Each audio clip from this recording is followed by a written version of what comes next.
Você nunca teve nada, nem ninguém. Seu pai morreu, seu relacionamento acabou.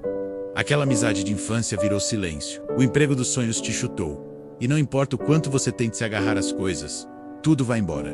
E o que é mais cruel é que você já sabia disso. Lá no fundo você sempre soube que nada era para sempre, mas você finge, se ilude, acredita que vai durar, que vai ficar, e aí sofre como se o mundo tivesse te traído. Mas o mundo não te deve nada. O amor da sua vida não te pertence. Seus filhos não são seus. Nem o seu corpo é seu. Ele vai envelhecer, vai adoecer, vai te deixar, e mesmo assim, você vive como se pudesse reter o tempo com as mãos. Essa é a tragédia. Você sofre por coisas que nunca foram suas.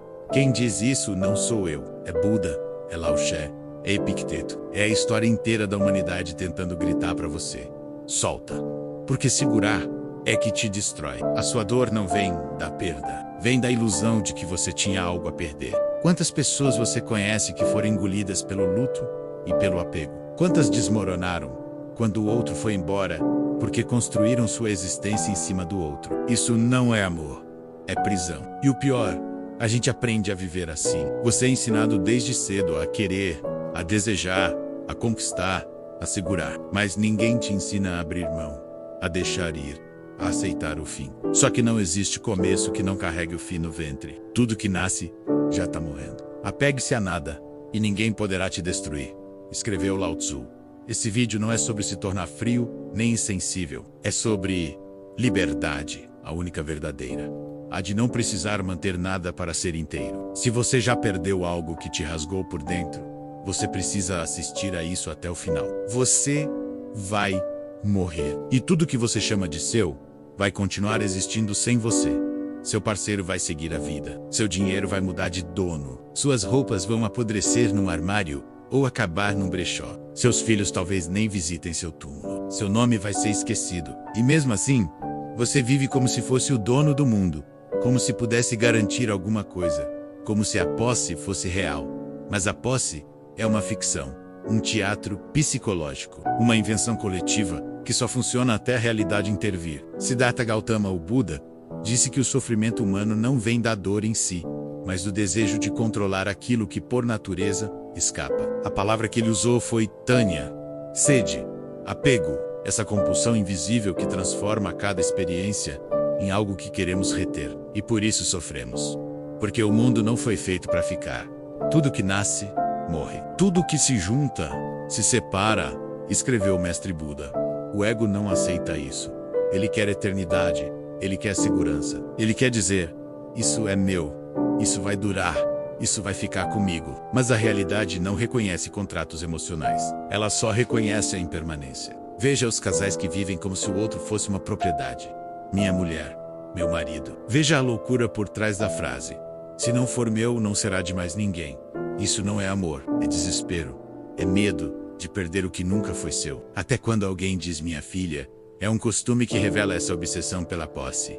Mas filhos não são nossos, são do mundo. Têm alma própria, destino próprio, e vão embora mais cedo ou mais tarde. O mesmo vale para o trabalho, para a saúde ou os amigos, até para as ideias. Você só começa a viver de verdade quando aceita que nada te pertence, escreveu Epicteto. Essa frase poderia ter saído do Buda, mas foi dita por um estoico, porque a verdade, quando é profundo bastante, atravessa qualquer filosofia. Estudos em neuropsicologia mostram que o sistema de recompensa do cérebro vincula prazer à repetição. Quando algo te faz bem, menos um rosto, um objeto, uma lembrança, o cérebro registra aquilo como algo a ser mantido. O problema é que a realidade não respeita essa expectativa. E quanto mais você se apega, mais frágil você se torna, porque agora seu bem-estar depende de algo externo e instável. Perdoa aquilo. Sofre, mudou, sofre, ficou, sofre também, porque vive com medo de perder.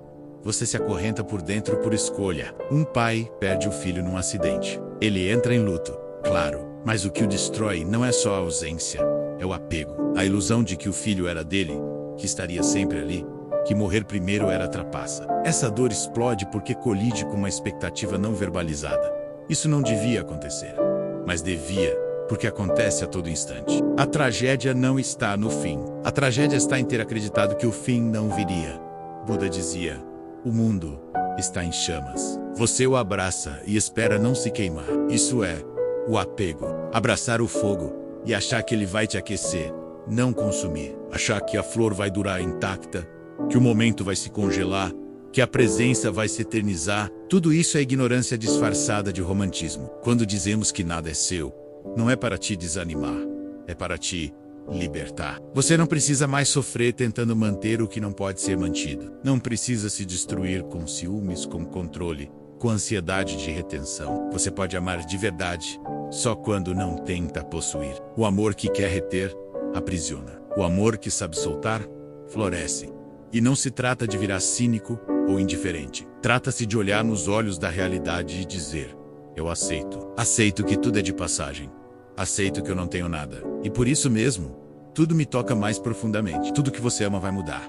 Tudo que você teme também. A sua vida inteira, neste exato momento, já está escorrendo para o passado. E ninguém te prepara para isso. Você se relaciona como se fosse para sempre. Você faz planos como se controlasse alguma coisa. Você quer que o outro fique, que o corpo permaneça, que a alegria não passe. Mas tudo passa.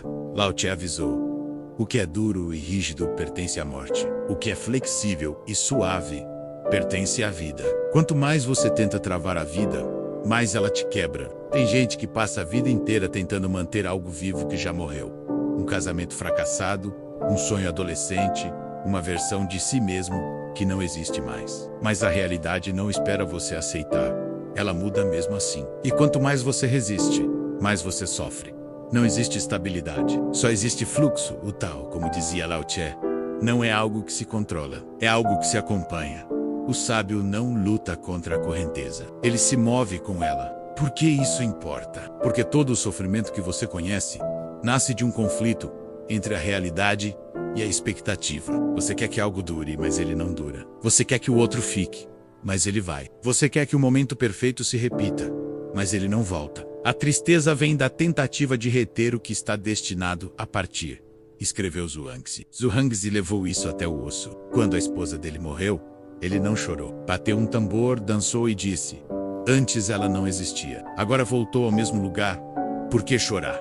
Não é frieza, é sabedoria. Ele não estava negando o amor, estava aceitando o fim. Essa filosofia não é desumana, é honesta. Mais honesto que criar um altar emocional para coisas que não voltam. Mais honesto que fingir que você controla o incontrolável. Pensa em quem perdeu tudo em um desastre natural. Pensa no pai que perdeu o filho num acidente. Pensa na mulher que foi traída depois de anos de fidelidade. Pensa no cara que cuidou da empresa a vida inteira e foi demitido com uma carta fria. Eles não sofreram só pela perda. Sofreram porque achavam que aquilo ia durar. Mas nada dura e nada é para sempre. E não é porque a vida é cruel, é porque a vida se move sempre. A natureza é impermanente. As estações mudam, as marés sobem e caem. O seu rosto envelhece, seu corpo enfraquece. As emoções vêm e vão. As ideias que você jurava defender mudam e você nem percebe. Isso não é um defeito da vida. É que a vida é assim mesmo. A neurociência atual chama isso de adaptação hedônica. Toda conquista, toda alegria intensa se normaliza. O cérebro se adapta e exige mais. Nada é fixo, nem a euforia, nem o sofrimento, nem o apego. O problema é que a gente cria muletas. Eu só vou ser feliz se ele ficar, se eu tiver, se durar. E todas essas frases ignoram uma verdade simples. Nada fica, nada dura, nada se mantém. Não tem como defender o apego diante dessa realidade. É como brigar com o vento por ele mudar de direção. Apegado, você vive em guerra com o tempo. Desapegado, você vive em paz com a natureza das coisas. E aqui não estamos dizendo para você não amar. Estamos dizendo para você amar sem prisão, sem tentar congelar o instante, sem pedir garantias, sem prometer eternidades que ninguém pode cumprir. A paz começa onde termina a tentativa de controle. Você não é quem pensa que é, nem nunca foi. O nome que te deram, as ideias que você defende, os traumas que carrega, as memórias que moldaram sua história, nada disso é você. São só camadas acumuladas sobre algo que talvez nem exista. Nagarjuna, um dos maiores mestres do budismo Mahayana, chamou isso de shunyata, o vazio. Não o vazio como ausência ou desespero, mas vazio de essência fixa. Vazio de um eu sólido, imutável, permanente. Nada existe por si só. Tudo depende de tudo, escreveu Nagarjuna. Você é como uma onda, linda, visível, cheia de forma, mas feita só de março. Não tem identidade própria, não tem fronteira real. Quando a onda quebra, não morre, apenas volta ao que nunca deixou de ser. Você insiste em dizer, eu sou assim. Mas quem é esse eu? O que sobra se você tirar o nome, o corpo, a nacionalidade, as crenças, a voz interna? O que resta quando tudo isso silencia? Você se apega às pessoas? Sim, mas se apega ainda mais à ideia que faz de si mesmo. Você quer ser reconhecido, quer ser respeitado, quer manter uma imagem coerente, uma reputação, um lugar no mundo, mas tudo isso é areia. Basta um evento, uma demissão, uma traição, um colapso mental, e a identidade desmorona. A sua maior dor não é quando o mundo te rejeita, é quando o mundo contradiz a história que você criou sobre si. E isso te destrói porque você acreditou que era verdade. Mas não era. Você não tem uma essência. Você tem uma narrativa. E o que Nagarjuna mostra é que quanto mais você se apega a essa história, mais você sofre. Quando percebemos que tudo é vazio, a liberdade começa, escreveu o mestre. A neurociência hoje já mostra que o eu é uma construção momentânea. Não existe um ponto fixo no cérebro que seja o eu. O que existe é uma interação constante entre memórias, emoções e percepções em tempo real. Ou seja, o você que está lendo isso agora não é o mesmo de 5 minutos atrás. Então por que você vive tentando proteger uma imagem congelada? Porque o ego tem medo. Medo de se derreter. Medo de ser ninguém. Mas esse ninguém é a melhor coisa que poderia te acontecer. Repare como a maior parte das suas dores tem a ver com seu ego ferido.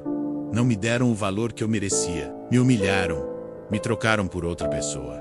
Me esqueceram. Tudo isso parte da premissa de que você é algo fixo que merece ser validado.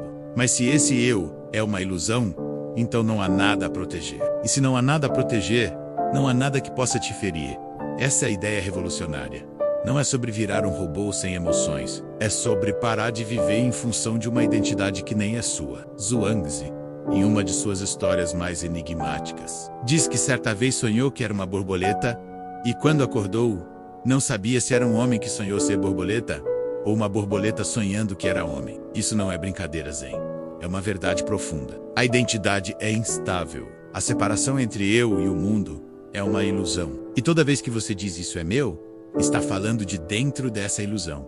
Quando você solta coisas, sofre. Quando você solta pessoas, sofre. Mas quando você solta o você que queria que tudo desse certo, algo muda. A dor não desaparece, mas ela não te domina mais. Você pode sentir tristeza sem se identificar com ela. Você pode perder sem se sentir destruído. Você pode falhar e ainda assim não colapsar. Porque agora você sabe, não há ninguém aí dentro para ser quebrado. Só consciência, só fluxo, só vida acontecendo. Você quer muitas coisas. Quer atenção, quer paz, quer sucesso, quer ser amado, quer ser notado, quer ter razão, quer conforto e intensidade, quer estabilidade e aventura, quer liberdade e controle. E o resultado disso? Ansiedade, frustração, angústia, pressa, vazio. Você está exausto, mas não para, porque aprendeu a existir como um bicho faminto. Aprendeu que viver é querer o tempo todo. E ninguém te contou que quem quer tudo não tem nada. Epicuro disse, nada é suficiente para quem o suficiente é pouco. Essa frase destrói a lógica moderna, porque tudo ao seu redor foi feito para te manter querendo mais. Mais do que você precisa, mais do que você consegue, mais do que você suporta. Mas o desejo não entrega o que promete. Ele promete alívio e entrega a dependência. Você deseja algo, consegue, sente prazer, mas logo depois sente falta de novo, porque o prazer passa e o que sobra é a sede. A mesma sede que o Buda chamava de Tanya, o desejo que vicia e escraviza. A liberdade está em desejar menos, não em conquistar mais, escreveu Epicuro. Você não nasceu insatisfeito, foi educado para isso. Desde criança te perguntam o que você quer ser, como se fosse obrigatório desejar algo, buscar algo, se tornar algo além de quem você já é. A cultura te programou para viver com metas, promessas, validações. O resultado? Uma epidemia de pessoas angustiadas por não alcançarem o que nem precisavam. A maioria não sofre por falta, sofre por excesso de cobranças, de esperança, de comparações, de estímulos, e tudo isso vem de um lugar só: do desejo de ter o que os outros têm, de ser o que os outros aplaudem. Não é a pobreza que nos aflige, mas o desejo desordenado, escreveu Sêneca. Você tem o suficiente para viver agora, mas não acredita nisso porque ainda não tem o que acredita que precisa. Mas quem definiu essa necessidade? Você ou o mundo gritando que você ainda não é bom o bastante? Estudos mostram que a dopamina, neurotransmissor do desejo, é ativada não quando conseguimos algo, mas quando estamos prestes a conseguir. Ou seja, o desejo não quer te dar prazer, quer te manter correndo atrás dele. Essa é a corrida do rato, e nela não há linha de chegada. A psicologia chama isso de loop de recompensa variável. O mesmo mecanismo usado em cassinos, redes sociais e aplicativos de relacionamento. Você quer, e quando consegue, o prazer dura segundos. Depois, vazio, e o vazio chama mais desejo. O apego ao desejo é uma forma de escravidão mental. Epicteto foi um escravo, literalmente, e mesmo assim dizia que o homem verdadeiramente livre é aquele que não depende de nada externo para se sentir inteiro. Se quer ser invencível, não entre em combates cujo resultado não depende de você, escreveu Epicteto. E o que depende de você? As suas escolhas, as suas atitudes, sua resposta ao que a vida traz. O resto, o que o outro pensa, sente e faz, é território estrangeiro. Não é problema seu. Você sofre porque quer controlar o que está fora. Quer que o outro goste, que o chefe reconheça, que a vida obedeça. Mas tudo isso é cenário, não essência. E você é mais forte quando abandona o controle e cultiva a presença. Marco Aurélio escreveu em seu leito de morte: tudo que é externo é como fumaça soprada pelo vento. A única fortaleza é a mente tranquila. E mente tranquila é uma decisão, uma renúncia, um ato de coragem. Não se trata de ser apático, mas de ser seletivo. Escolher seus desejos com sabedoria. Porque quem deseja o essencial vive em paz. Quem deseja tudo vive em guerra. Toda decepção nasce de uma promessa que só existia na sua cabeça. Você esperava a lealdade, esperava a gratidão, esperava a reciprocidade, esperava que o mundo de alguma forma se comportasse do jeito que você queria. Mas o mundo não se importa com o que você espera. Você acha que foi traído? Não foi. Você que depositou expectativa, onde só havia liberdade alheia. Você acha que foi injustiçado? Não foi.